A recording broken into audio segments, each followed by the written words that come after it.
Hello people, it has been a very long time, so I appreciate you coming back to my channel.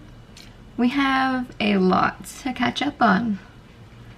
So while we catch up on all of the things, I'm gonna be making Halloween cookies because it's Halloween time.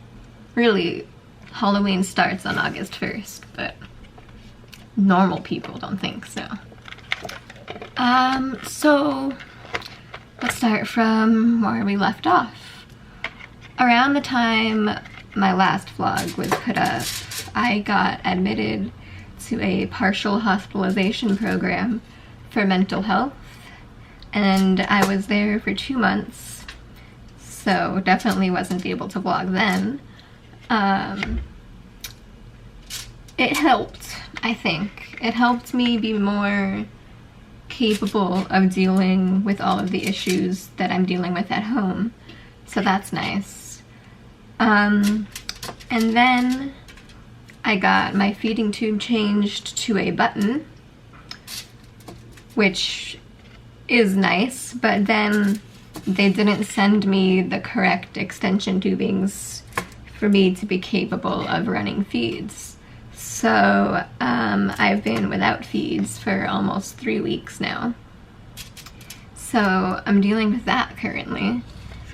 It's just been unacceptable, to be honest. I told my GI before I got my long tube changed to the button tube that he needed to put in the order for the exact extensions that I needed, because the DME company that my insurance uses is crap, and they always are constantly messing up my orders.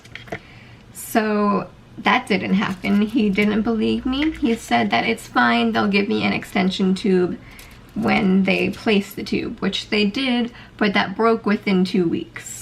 Sorry, 1 week actually. It broke the second week that I was using it. So I haven't had feeds in a very long time. My brain isn't working and I'm very upset. There's so many things and I'm trying not to just go on an angry rant. So let's just look at my cookies for a second, because cookies are so happy. Yes, yes.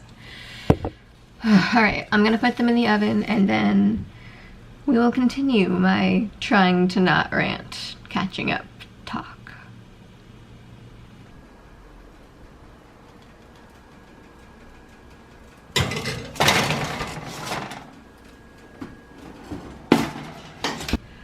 Okay, cookies are in, timer is set.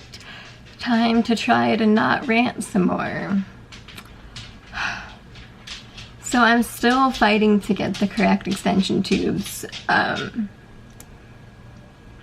It's been 3 weeks. I'm on my 3rd week of having no feeds, no way to drain my tube, no way to flush my tubes, so I have no idea if it's clogged or not. I really, really don't want to have to go through another tube change.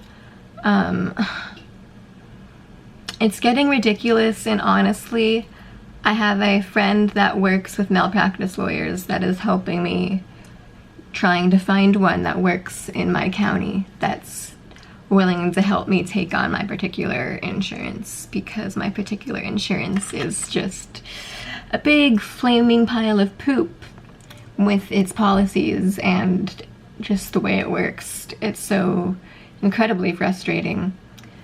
So there's that. I have a home health nurse that's trying to help me deal with my DME company, my durable medical equipment company. That is the one that sends my tube supplies.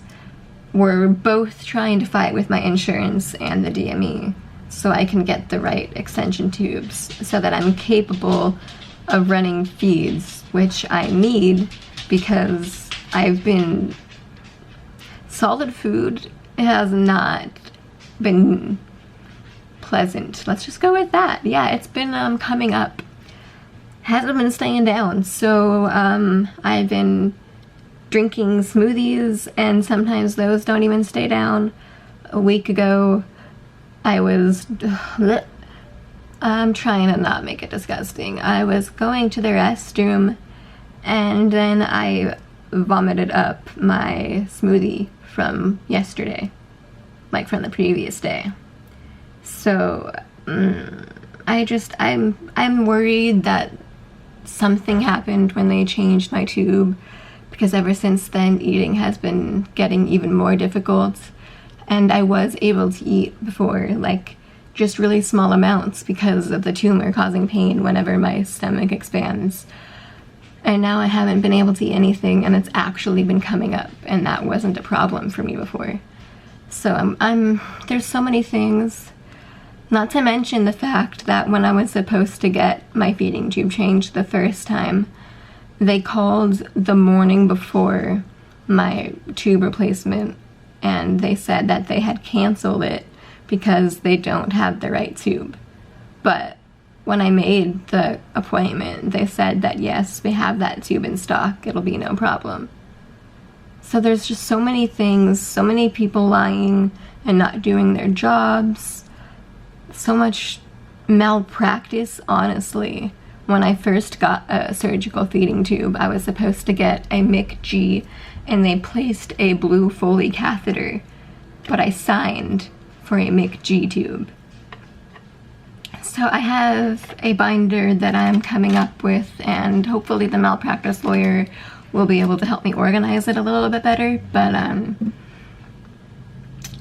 I'm getting serious with dealing with my insurance because this is just unacceptable. You can't leave a patient with nothing for nutrition for fucking 3 weeks. And my doctors aren't doing anything. Like, I've complained to them, I've told them, like, listen, this isn't okay. I have nothing to eat. I'm throwing up food. Like, I'm not getting fluids because I'm too weak to access my port because I can't carry it around because I'm not getting nutrition. So I'm dehydrated. I'm hopefully not malnourished yet, but I'm definitely been losing weight, and I feel really weak and crappy and grumpy. So there's just so much going on. On the bright side, my home health nurse that my doctor ordered, so she is helping me a little bit. I think my doctors are just afraid because I mentioned that I'm working with a lawyer, or trying to work with a lawyer. My friend works with a lawyer. I am working with my friend. So I think they're scared to continue talking to me, but like, again, you're leaving me with no help. Like, I emailed my GI because he's the one that deals with tubes because it's in my GI tract. And he just forwarded it to my primary care doctor.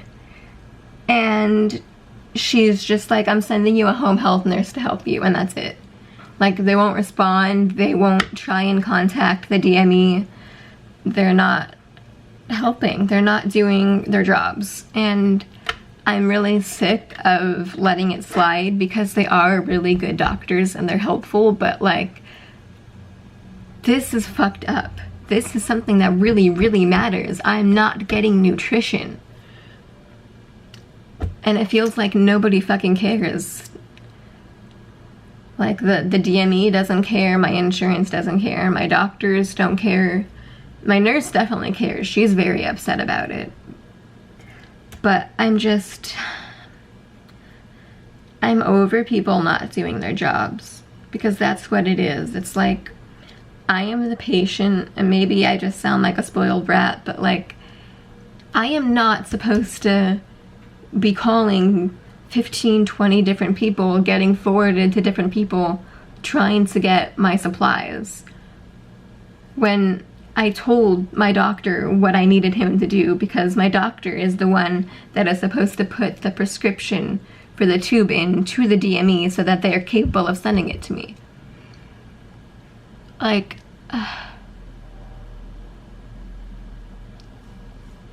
don't get chronic illnesses. Just don't do it. It's so hard. Cookies are done. Let's see if I can be fancy and do this without dropping them. My weak wrists. That went well.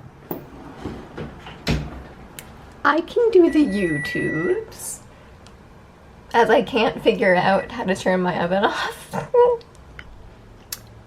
Halloween cookies. Not sticking. Didn't burn. Yay! Even though I'm gonna eat one and then be sick, that's fine. It was something to do, and my boyfriend will eat them, I'm sure. And if not, they were only $2, so that works.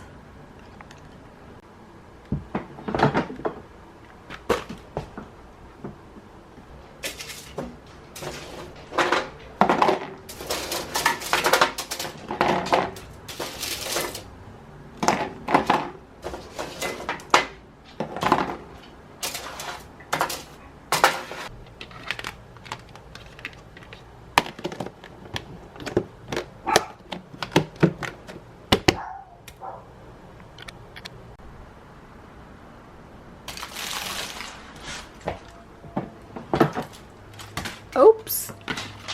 Don't throw that away. Precious girl. Say hello to the people, Maddie. Say hello. She don't like the camera. The other baby. Sandy. Hi, Angel. Hi. Oh, now the other one gets jealous. Oh, jeez. Hello, babies. This little girl has officially been certified, ow, as my emotional support animal. And by that, I mean my therapist signed a paper saying I need one, because there is no registration for emotional support animals. Please remember that if you ever get one. The only animals that need to be certified are actual service dogs. And if you get a service dog, they will tell you how to do that and where to do that. So don't waste your money on fake registrations for emotional support animals. I got her certified because while I was in the 2-month trip to partial hospitalization, I got diagnosed, ooh, bad lighting, there we go. I got diagnosed with borderline personality disorder, and that makes a lot of sense. And so that's a thing, and I'm still trying to deal with coping with that diagnosis because my mother has that, and she's not the best mother. So my little angel is now able to go with me no matter what when I move, because I was really worried about that. Like, she brings me so much peace, and she can tell when I mean, I think most animals can tell when their human is having really bad anxiety. And she just comes up and she'll lay on me, and it helps. It helps having just like, she just protrudes love. And then it's like, how can I be upset then, you know?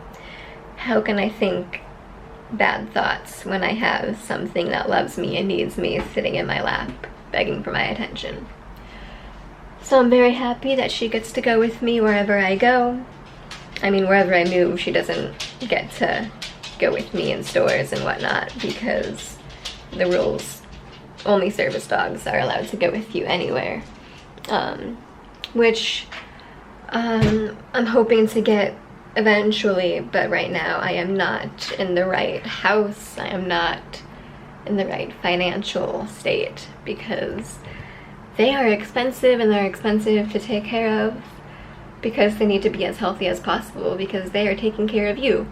So right now I'm just happy that my little emotional support baby gets to go with me when I move. And Also, she doesn't have to go underneath the plane if we ever do wind up moving to Colorado, because that's just awful and I couldn't do that.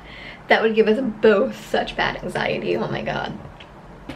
So she'll also get to sit with me in a carrier in the seat when I go on a plane. So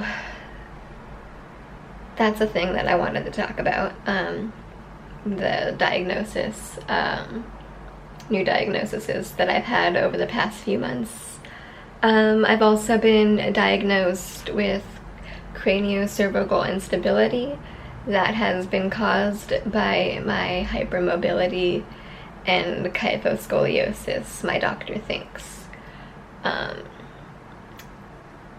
My ligaments and, why can't I think of the word because I'm in pain?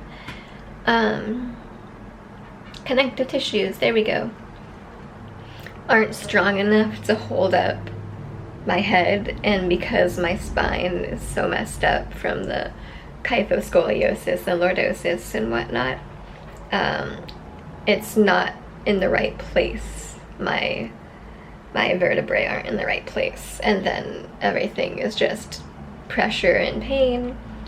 So I'm actually seeing a physical medicine doctor on Thursday, so in 2 days, see what we should do, because I can't have spinal surgery. I've already had it once. Okay, now you can't see me. There we go. I've already had it once and you can't do it again. I've already been fused when I was 6 years old because of the spinal issues. So they're gonna see about a neck brace or possibly a wheelchair, because I've been falling. Oh my god, I have to keep switching, I'm sorry. Because I've been falling a lot, even when using my walker. My legs, they just give out. And I was thinking it was just my knees doing their EDS thing. But as I've been paying more attention, it feels like my nerves are vibrating as it's happening. And then my knees buckle and then I go down. So I'll be able to tell him that for sure when I go. My doctor's afraid that it might be neurological. She'll talk to me about this, but not my feeding tube issues. So we'll see. I think the possibility of it being neurological scares me a lot more, and it makes more sense, I think, because my EDS really isn't that bad, I don't think, and I have a neurological disorder. NF is a neurological genetic disorder, so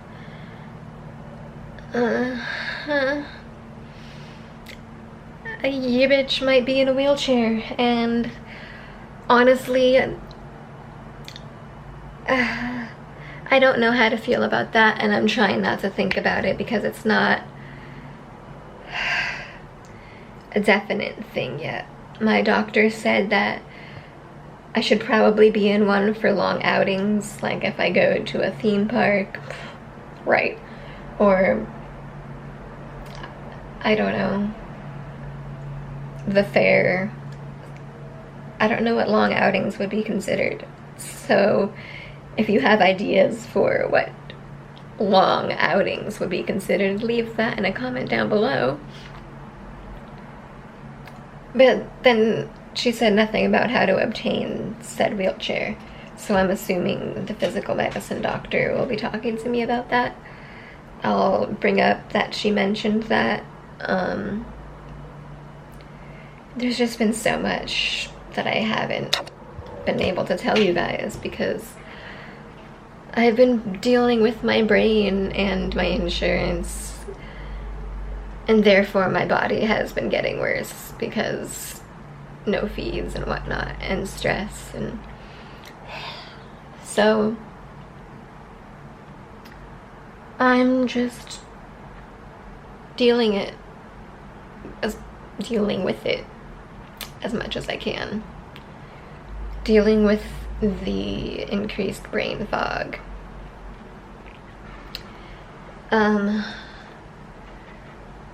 It's just difficult. It's difficult being in really bad pain. Oh, my neck and my shoulders constantly. My head. Honestly, that's worse than any stomach pain I've had, I think. So I'm really hoping this physical medicine doctor has something that he has up his sleeve, because I'm struggling and I really want to be able to do daily vlogs, but it's so hard to edit when I am in crippling pain, and having to concentrate that much honestly makes me physically nauseous from the pain.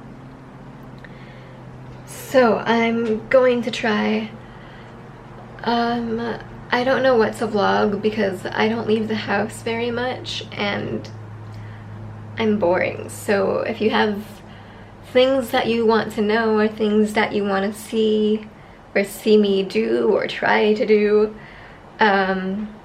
leave them in comments down below, please.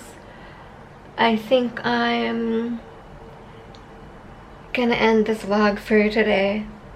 I've cleaned a lot, try to distract myself from the pain, and now it's all settling in. So I hope everyone has had a good few months since I've been gone. I appreciate you all staying around and coming back. Please like and comment and subscribe. I'm gonna be one of those annoying people because apparently it actually works, and I just really want 100 subscribers so that I can change my URL. That's literally all I want. I just want to raise awareness, of course, but like a URL personalized would be nice, so if you could help with that. Alright, everyone have a lovely day, a lovely night. I will hopefully see you tomorrow. Thank you all so much. Goodbye.